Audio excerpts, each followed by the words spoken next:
মোহাম্মদ জুনুনি হাফিজুল্লাহ উনিও তো জুলুমের শিকার। ইসলামের জাতীয়তাবাদী বলতে কিছু নাই। এই বর্ডার, এই দেশ যেগুলো ভাগ করে দিছে পশ্চিমা ও কালচারাল বা সভ্যতা ওরা, তো এই ভাই বা এ না, ও যে বাংলাদেশের না, মোহাম্মদ জুনুনি হাফিজুল্লাহ উনিও তো জুলুমের শিকার। উনি তো বাংলাদেশি না, এটা আমিও জানি, কিন্তু এটা তো আমাদের মাইন্ডে সেট আপ করে দিছে যে বাংলাদেশের না, তাই বলে ভারতের কেউ হোক তোমাদের মাথা ব্যথা না, মায়ানমারের কেউ হোক, মদিনার কেউ হোক বা আমেরিকার কেউ হোক, আপনাদের মাথা ব্যথা না। ঠিক আছে, আমেরিকাটা আমেরিকা বুঝবে, কিন্তু ইসলাম বলে পুরো মুসলিম উম্মাহ হচ্ছে একটা দেহের মতো। আপনার হাতে ব্যথা লাগলে আপনার ব্রেন বুঝবে, আপনার পায়ে ব্যথা লাগলে আপনার ব্রেন বুঝবে। ঠিক আছে, মানে আপনার শরীরে যেখানেই ব্যথা লাগুক, আমাদের গায়ে ব্যথা লাগবে, ইনি যে দেশেরই হোক না কেন। মোট কথা হচ্ছে মুসলিম, উনি জুলুমের শিকার।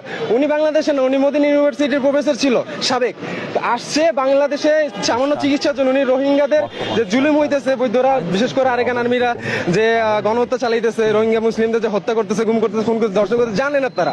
ঠিক আছে, তো উনি আরসা সংগঠনের জেনারেল। উনি চাইছিলেন যে জিহাদের মাধ্যমে, এই আরসার মাধ্যমে তাদের ক্ষমতা, তাদের অধিকার নিশ্চয়ন করার জন্য। ইভেন বাংলাদেশে যে পার্বত্য চট্টগ্রাম অঞ্চলের নিরাপত্তা উনি দিতে চাইছিল 2017-18 সালে। কিন্তু আমরা কি করছি, মানে উনি কিন্তু এটা ভাবে নাই যে বাংলাদেশ তো আমার এলাকা না বা আমার দেশ না, কিন্তু তবুও বাংলাদেশকে উনি সেভ করতে চাইছিল। আর আমরা কি করছি, উনি বাংলাদেশের না, উনি জঙ্গি, এই বলে আমরা ওনাকে র্যাবের মাধ্যমে আটক করছি। এই দায়ভার তো আমাদেরই। তো আমাদের উপরে যেহেতু দায়ভার আসতেছে, তো সেই দায়ভারের জায়গা থেকে আমরা তার মুক্তি চাই, আর অবিলম্বে খুব দ্রুতই মুক্তি চাই। ভাই স্পষ্ট একটা কথা হচ্ছে, ইউনূস সরকার বলেন আর আগের শেখ হাসিনা বলেন, শেখ হাসিনা ভারতবন্দী ছিল, দালাল ছিল, আর ইউনূস হচ্ছে সরাসরি আমেরিকার দালাল। ওরা কখনোই চাইবে না যে ইসলামের কেউ মাথা চাড়াতে উঠুক।